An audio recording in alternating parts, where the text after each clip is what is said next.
Oh, there's nothing that feels better than clean energy because it's clean. It's never dirty. It's always clean, except for the politics. From Complete Colorado and the Independence Institute, Todd Shepherd, I got to tell you, the work you did on Abound over this last year was a lot of tough work, but what an incredible story. For people who don't know what Abound Solar is, or should I say was, what was it?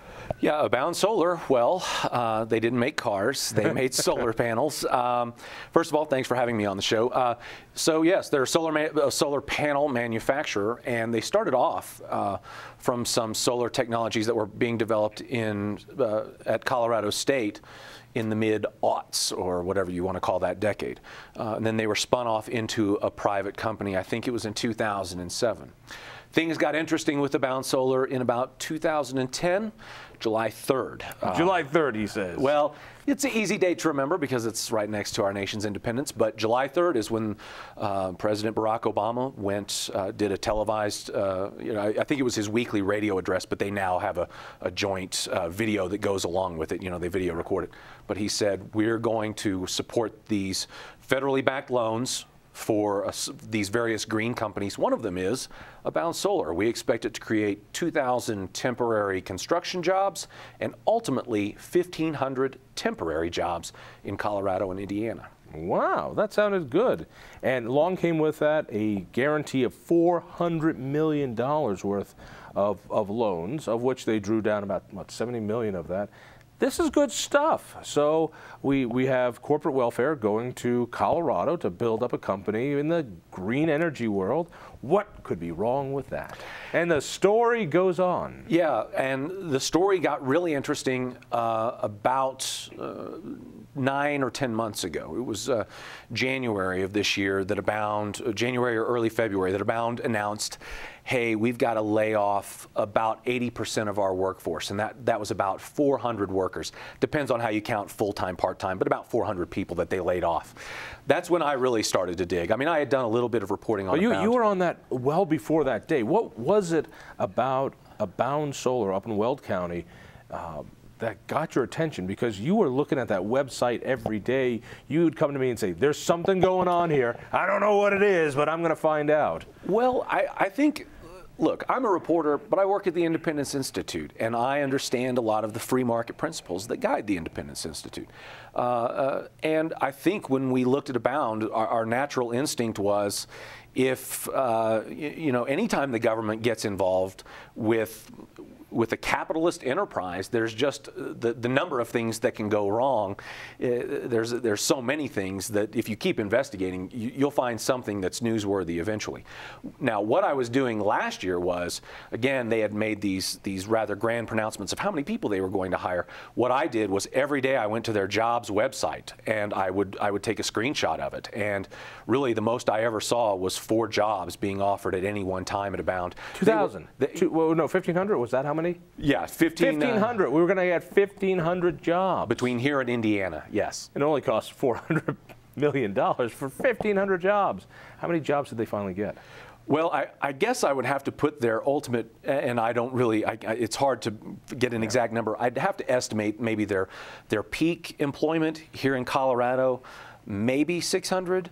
Their employment in Indiana, really never anything significant. They were going to retool a whole manufacturing plant, and that just never even got off the ground, ever. All right, so you're watching the site, you're noticing that there's nobody getting hired, nobody getting hired, and you said, this company's in trouble.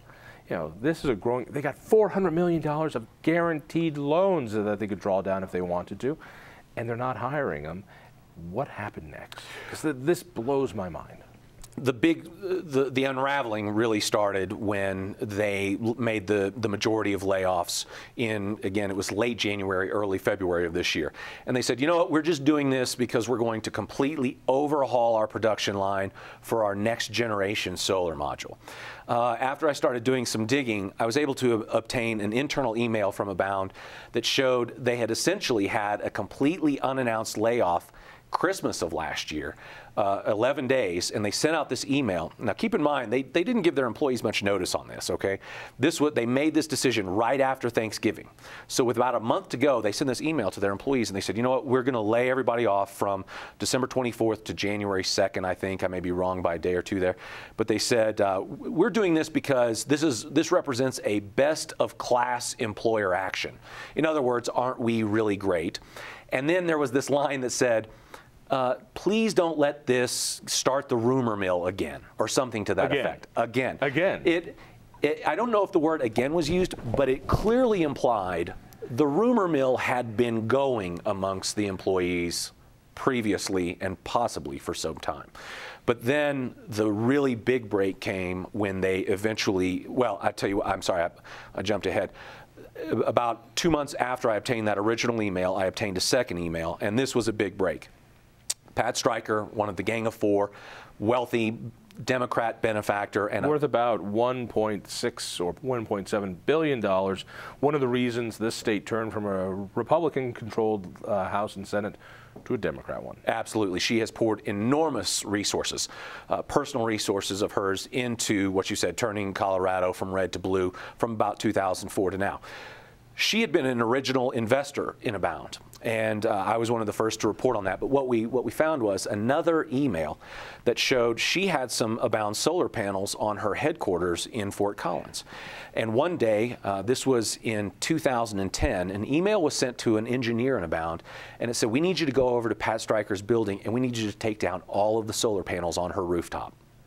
Because? Well, it didn't get into specifics. But here's what we know, is it talked about these other solar panels that weren't installed, and we need you to bring those back too, because we're going to take them to FA. Ask any engineer what FA means, and they'll tell you it means failure analysis. So what we know is this entire rooftop of panels on top of Pat Stryker's building, they were completely defective. Every one of them down, brought them back to the factory for inspection. But here's what's really important about that email. Again, it's in 2010, but this email happened just 2 months before Abound would literally sign the loan with the Department of Energy for the federally backed loan guarantee. All right. You found some interesting stuff from the people on the inside, and it seemed like there was some fighting going on. And I want to get to the point where, in case you're wondering where we're going with this, not only did they go bankrupt, but now they're under criminal investigation, congressional investigation, because of what you found. So what was the problem with the product? Remember, we bought this product. Our kids are going broke. Our grandkids are in debt. So we could make Pat Stryker some money on this. What was great about the product? What was defective about the product, and it seems like it was defective for the entire lifespan of Abound, was certainly an element of a solar panel called the bus bar. And this is the piece of the solar panel that actually conducts the electricity from the panel to a conduit so that you can actually get the electricity. Kind of an important part of what a solar panel does, after all. It's supposed to create electricity. So, yes, you're right, though. To create electricity. Right. We also, we worked very hard, myself and a reporter with the Daily Caller, Michael Bastish, and we directly mailed 300 former employees of Abound. And I won't discuss how many we actually made contact with after that. But it was a significant number, and they all told us the same story, and that is the solar panels oftentimes caught fire. Often